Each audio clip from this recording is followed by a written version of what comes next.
Book of Change stated, "Families who perform kind deeds will accumulate fortune which can outlast many generations."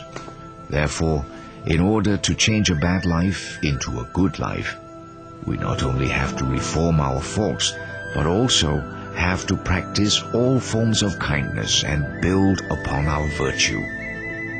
Only in this way can we rid ourselves of the karma created in the past. Once our kind practices accumulate, our bad life will naturally turn into a good life. Thus, the practice of changing destiny can be proven. Once there was a family by the name of Yan. Before they agreed to give their daughter in marriage to the man who later became Confucius' father, they looked into the past deeds of the family. After finding the family to be one that practiced kindness and accumulated virtues, the Yan family felt assured that their daughter would be marrying into a family that would be prosperous with outstanding descendants. Sure enough, their daughter later gave birth to Confucius. Confucius had once praised Shun, an emperor of early China, on his filial piety, saying, "Due to his great filial piety, Shun and his ancestors will be known and respected by others. His offspring will be prominent for many, many generations."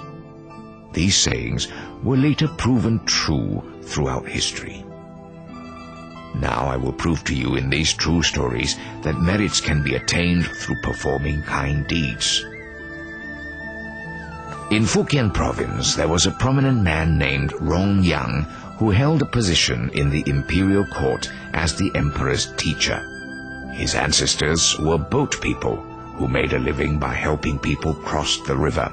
Once there was a storm which lasted so long that fierce flooding washed away all the people's houses. People, animals, and goods were carried down river by the current. Other boaters took advantage of the situation and strove to collect the floating goods.